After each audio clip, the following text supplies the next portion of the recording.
ሰላም ልጆች ይሄ ከእንስሳት ዓለም ፕሮግራማችን ነው። በዚህ ፕሮግራም የተለያዩ እንስሳቶችን እየተዋወቅን እንማራለን። አብራችሁን ቆዩ ልጆች። ዛሬ አንድ በጣም ትልቅ ጓደኛ ላስታውቃችሁ ነው። እስኪ ገምቱ። በጣም ትልቅ ጆሮ ያለው፣ ረጅም አፍንጫ ያለው እና ግዙፍ እግር ያለው ማን ነው? አዎ ትክክል ናችሁ። ዝሆን ነው። ዛሬ ስለ ዝሆኖች ድንቅ ተፈጥሮ እናያለን። ዝግጁ ናችሁ? እንጀምር። ልጆች የዝሆንን ረጅም አፍንጫ ተመልከቱ። ይህ ኩምቢ ይባላል። ዝሆኖች በኩምቢዎቻቸው ምን የሚያደርጉ ይመስላችኋል? ውሃ ይጠጡበታል፣ ምግብ ይለቅሙበታል፣ እንዲያውም ሰላምታ ይለዋወጡበታል።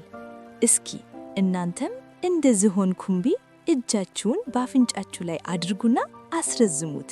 እንደዚህ ወደ ግራና ቀኝ አወዛዙት። ሽ አያችሁ?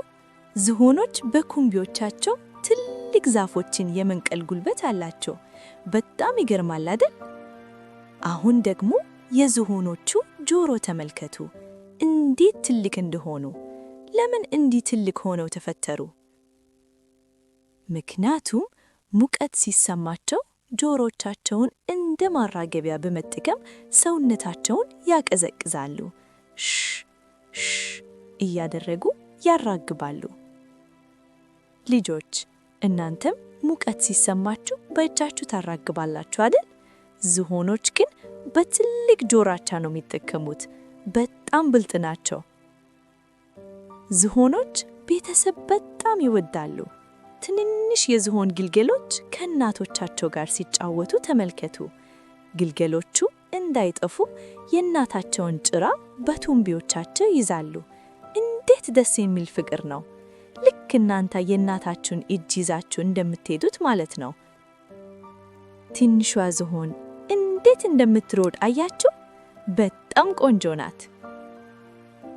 ልጆች ዝሆኖች በጣም ብልህ ናቸው። የት ውሃ እንደሚገኝ በፍጹም አይረሱም። እናንተስ ትምህርታችሁን በፍጹም አትረሱም አይደል? ጎበዞች! ዛሬ ስለ ዝሆኖች ብዙ ነገር ተምረናል። ለዛሬ ስለ ዝሆኖች የነበረን ቆይታ በዚህ አበቃ። በሚቀጥለው ፕሮግራም ሌላ ድንቅ እንስሳ ይዘን እንመጣለን። ለዝሆኖቹ ቻው እንበላቸው። ቻው ዝሆኖች! እስከዚያው ድረስ ደህና ሁኑ ልጆች። ቻው!